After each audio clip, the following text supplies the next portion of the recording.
Welcome to the 448th episode of the Reading and Writing Podcast. Stay tuned for my interview with writer Elizabeth Chatsworth, author of the debut novel, The Brass Queen. Stay tuned for the interview.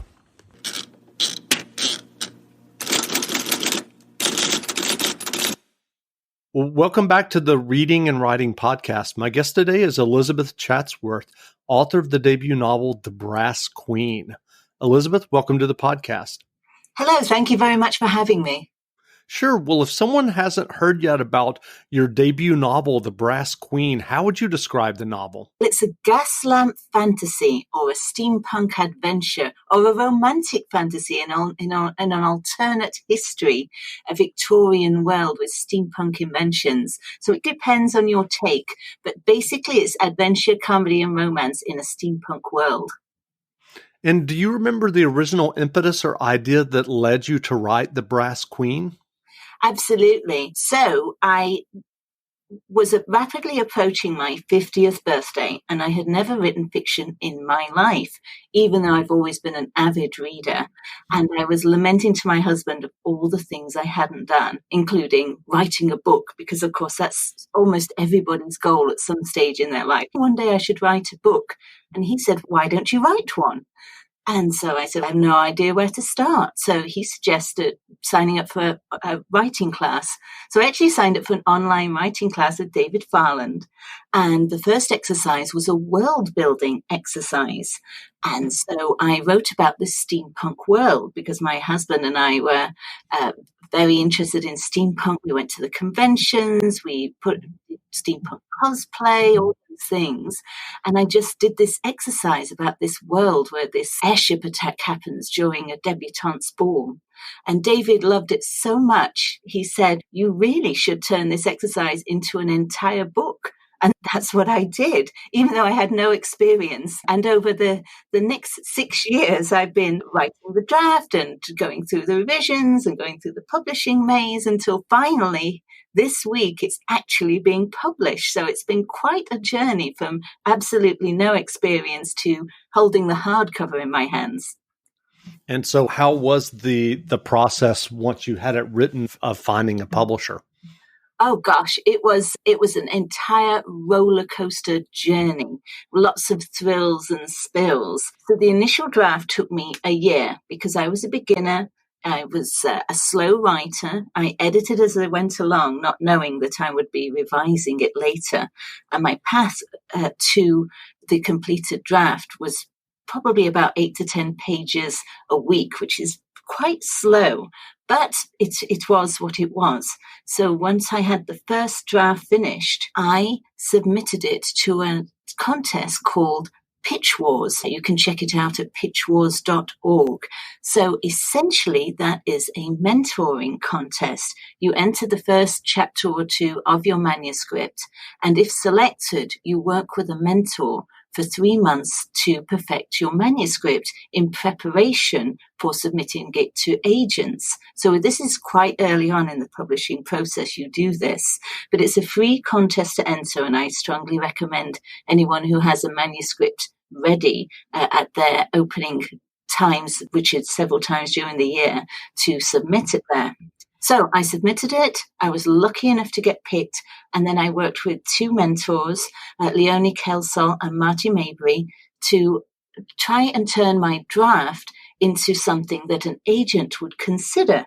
Because if you want to go the publishing route, then an agent is your first step toward doing that, because many of the larger or traditional publishers won't accept unsolicited manuscripts from new authors. They want everything to be gatekept by an agent. So trying to get one of those, if you want to go the traditional path, and of course there are many paths to publication, is one of the steps you have to take. So 3 months of intense revision. We submitted The Brass Queen into the Agent Showcase. And this is an online forum where agents come and they review your pitch. Your pitch is essentially a very short summary of your book. It's a paragraph or 2 at the most, which details the essence of your book. And it's absolutely critical. That is well-honed and suitable for a prime-time audience before you submit your manuscript anywhere. Because if the agents don't like your pitch, they are not going to read your entire manuscript. So my pitch went on to the agent showcase, and I got 10 requests for the full manuscript from various agents who review this showcase amongst all the other contestants. And I thought, that's it, job done.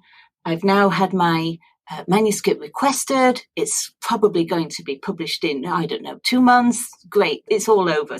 And it was not the case at all, because if your listeners are at all familiar with the world of publishing, everything takes forever and nothing goes as planned. So although I had all these requests, months and months went by where I hadn't heard anything.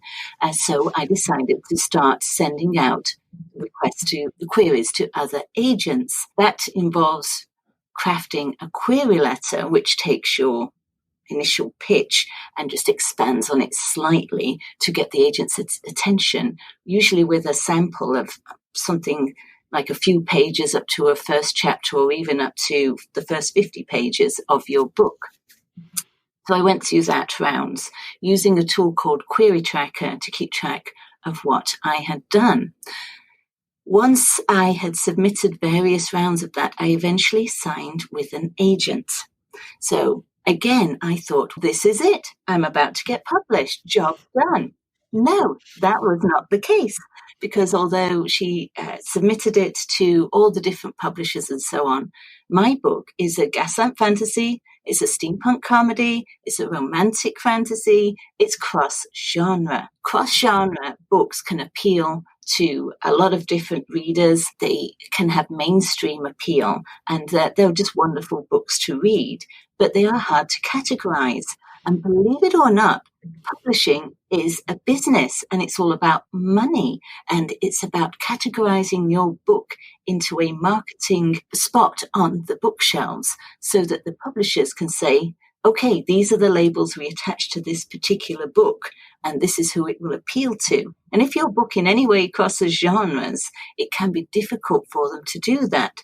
So the responses I got from all the publishers was, we love the book, it's funny, it's adventurous, it's wonderful, it's fantastic world building, blah, blah, but we have no idea how to sell it, so we'll have to pass.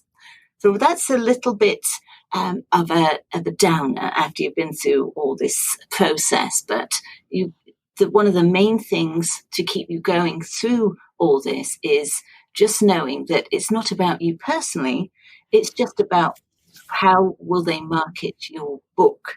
So you have to bear that in mind, and just as long as you've written the best book, you can hold your head up high and keep going. So more hurdles came up. My agent decided to quit the entire industry, which was unfortunate. And then I'm faced with the choice of, do I keep going with this traditional path? Do I start applying to smaller publishers? Do I self-publish? All of these are valid routes to get your work out there, to connect with readers, which is the main reason that we publish in the first place, is to create that connection.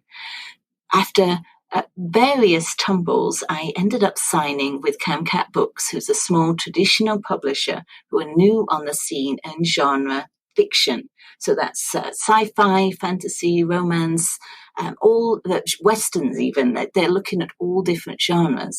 And they signed my book, and we planned the book launch. And then, of course, COVID hit. So I've had several postponed book launches, and it's finally coming out on Tuesday.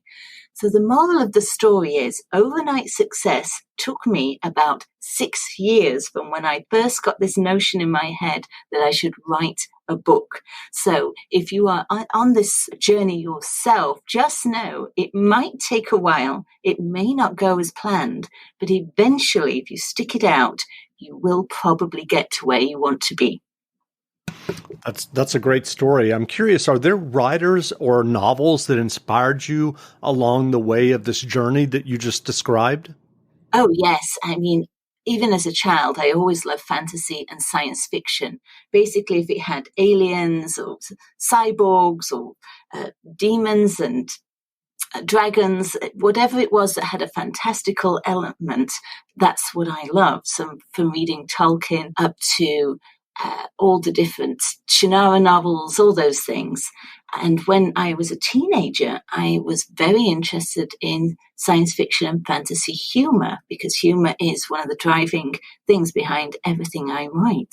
So I was very inspired by Douglas Adams and The Hitchhiker's Guide to the Galaxy. My favorite book of all time is Good Omens by Terry Pratchett and Neil Gaiman.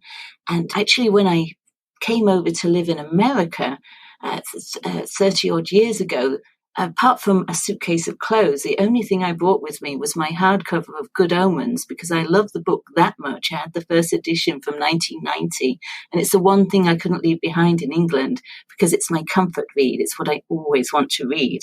And I think Neil Gaiman and Terry Pratchett, for me, have those wonderful elements of the fantastic and also an enduring love for humanity, for all our flaws and foibles. There's a real admiration for the great things that people can do, all wrapped up with humour and fantastical elements. And that's what I love more than anything in reading a book. So are you working on another novel now? Yes, I am. I'm actually going to be writing the sequel to The Brass Queen. So in The Brass Queen, it's set in an alternate Victorian dimension. And we have a cast of unlikely heroes who are thrust into potential world wars and so on, whilst also dealing with the comic aspects of a stolen invisibility serum. So they're in this madcap world where anything can happen. And in book 2, our heroes are leaving Sheffield in Yorkshire, which is my hometown, and going off to Europe to battle bad guys and ne'er-do-wells over there, including the thugs from the British Museum, who, as we all know, are the greatest art pirates of all time. What writing advice would you offer for those who are working on their own stories and novels? I believe that for me, one of the things that works best is, before you even begin writing, is to imagine the entire story like a movie.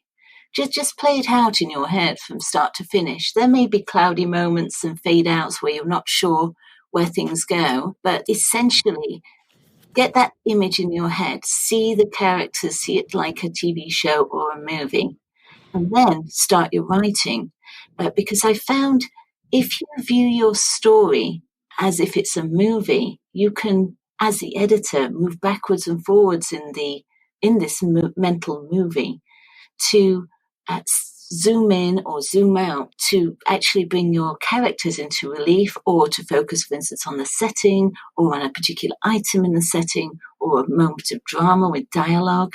And that perspective, I think, gives you a handle on the story as a whole, versus, which is what I did when I first started, was having a blank piece of paper and sweating furiously over getting the exact words right in one sentence and then the next sentence. Yes, if I had stepped back a little bit more and taken the cinematic view, I think I would have found it a lot easier to put those words down on paper. That's good advice. So what fiction or nonfiction books have you read recently that you enjoyed? Let's see. I read a book, a nonfiction book by Donald Mass. I can't remember the exact title, but it was useful in that it was talking about the different imagery of how to really create a vibrant picture that has emotional resonance for your reader.